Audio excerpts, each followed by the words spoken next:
Okay, Assalamualaikum warahmatullahi wabarakatuh. Untuk teruskan kelas online kita, saya akan terangkan tentang topik praktikal iaitu analisis proximat, yang mana hari ini kita akan mempelajari tentang kaedah penentuan kandungan abu menggunakan relau pembakar. Okey.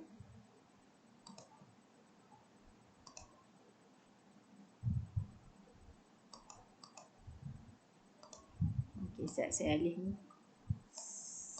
alih muka saya ke sebelah sini. Okey. So, apa objektif untuk tajuk kali ini adalah pelajar dapat menjalankan penentuan kandungan abu dalam makanan. Okey, sebelum kita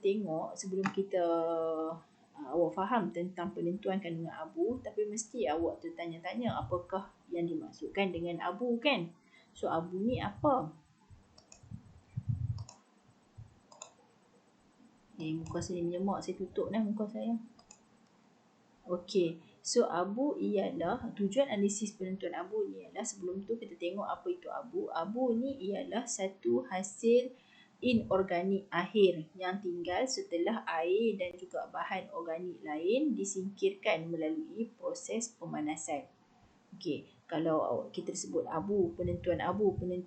Abu ni apa? Abu ni adalah satu hasil akhir inorganik yang tinggal setelah kita buang, kita singkirkan air dan juga bahan organik lain daripada sampel makanan kita melalui proses pemanasan.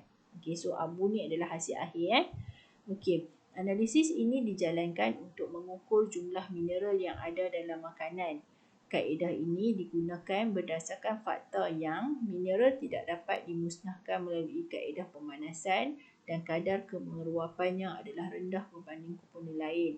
Okey, maksud dia kat sini, abu itu adalah jumlah ataupun abu itu ialah mineral yang ada dalam makanan. Jadi maksudnya kenapa kita kata abu itu ialah mineral, sebab mineral ni, fakta dia, mineral ni tak dapat dimusnahkan melalui kaedah pemanasan. Walaupun kita dah bakar sampel makanan kita, semua dah hilang, tinggal abu, abu itulah mineral. Bila nak buktikan kata abu tu mineral, sebab apa? Sebab mineral ni memang tak boleh dibakar melalui tak boleh dimusnahkan melalui kaedah pemanasan. Jadi abu ni lah bukti ia adalah mineral, sebab dia tak dapat dimusnahkan melalui kaedah pemanasan. Maksudnya dia masih tinggal abu tu. Abu tu tak akan hilang, kan? Kalau awak bakar sampai hanyut ataupun sampai terbakar sekalipun, hasil akhir mesti akan tinggal abu. Abu itu ialah mineralnya. So, penentuan abu ni sebenarnya adalah untuk mengukur jumlah mineral yang ada dalam makanan. Okey, mineral ni apa? Mineral ni adalah nilai kandungan yang wujud dalam makanan kita, selain daripada protein, selain daripada vitamin, selain daripada moisture content, kan, selain daripada kandungan lembapan, selain daripada lemak, kan kita ada mineral. So mineral ni lah yang kita buat penentuan abu hari tu. Okey. So, apa bahan radas yang akan kita guna? So, yang pertama kita akan guna muffle furnace. Bahasa Inggeris dia muffle furnace ataupun relau pembakar. Relau pembakar ni yang macam oven tu, yang ada macam gabus dalam tu, kan, yang warna putih tu, kan. Selepas kita bakar kita punya sampel sampai hilang asap, kita masukkan dalam relau pembakar. Hari tu kita berhenti setakat itu. Ingat tak? Okey. So, yang kedua adalah mangkuk porselin ataupun crucible. Yang ketiga, penimbang ataupun desiccator. Yang keempat, pembakar elektrik dan juga oven. Yang kelima, sampel makanan. Ini adalah bahan dan radas yang kita perlukan untuk analisis penentuan abu. Okey, seterusnya, apakah langkah yang perlu kita buat? Kaedah yang pertama adalah, ini adalah crucible bersama penutupnya. Okey, mangkuk ataupun bahasa Inggerisnya adalah istilah yang sebetulnya adalah crucible bersama penutupnya lah. Kita perlu keringkan dulu di dalam oven yang pada suhu 105 darjah Celsius selama 30 minit. Okey, tapi kalau awak ingat balik semula, ada tak kita buat kaedah ni pada di awal amali hari tu? Okey, sebenarnya kaedah asas dia bermula dengan crucible yang dimasukkan dalam oven. Tapi hari tu saya nak cepat, saya minta awak guna crucible, masukkan bersama dengan sampel yang sudah sedia kering. Kalau awak masih ingat lah. Tapi konsep asas dia masih samalah. Crucible ni dimasukkan dalam oven selama 30 minit. Tujuan dia kita nak pastikan crucible ini kering supaya tak ada langsung lembapan pada crucible, sebab kita nak timbang crucible ni nanti. Kita nak berat yang kita dapat adalah berat yang tepat. Berat crucible semata-mata. Okey. Kemudian sementara menunggu crucible tadi 30 minit di dalam oven, awak sediakan sampel. Okey. Untuk sampel kering, kuantiti yang diperlukan hanyalah 5 gram lah. Jadi hari tu kita ada buat sampel menggunakan kacang tanah dan juga bahulu kan. So kedua-dua sampel ini perlu dihancurkan menggunakan mortar dan pestle. Okey, hancurkan guna lesung batu ni lah. Ini nama dia mortar and pestle. Okey. Okey, kemudian setelah cukup 30 minit, crucible yang kita dah masukkan dalam oven tadi, kita sejukkan dalam desiccator selama 10 hingga 15 minit. Okey, kemudian apabila dah sejuk, terus timbang berat mangkuk. Tulislah somewhere timbang berat mangkuk ni. Sebab penting berat mangkuk ni nanti ada dalam pengiraan.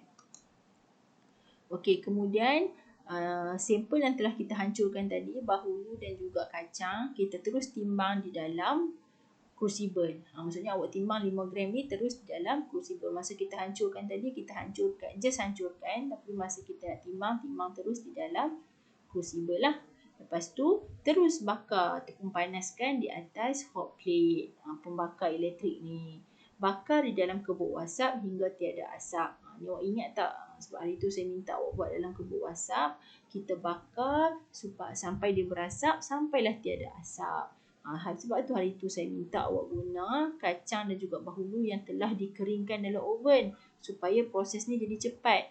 Kalau kita bermula daripada kacang tanah dan juga bahulu yang mentah, yang belum dikeringkan, proses pemanasan ni akan ambil masa yang agak panjang. Jadi lambatlah kan? Okey, kemudian sampel tadi yang kita dah bakar tadi sampai dia dah hilang asap, kita akan pindahkan masuk ke dalam relau pembakar.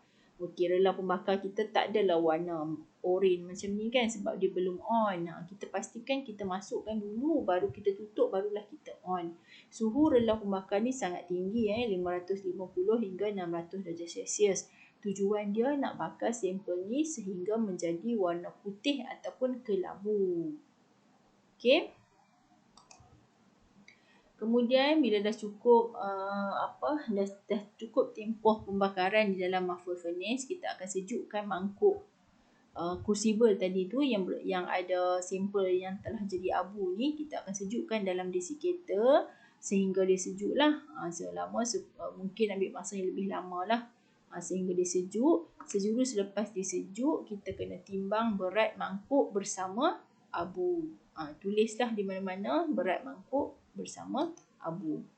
Okey, kemudian kita keputusan yang perlu dicatatkan, ini adalah abu lah yang terbentuk. Keputusan yang perlu dicatatkan, yang perlu kita tahu adalah berat mangkuk kosong yang mana awak telah timbang setelah awak keringkan di dalam oven selama 30 minit. Awak dah sejukkan kan dalam desiccator. Keluar desiccator terus timbang berat mangkuk kosong.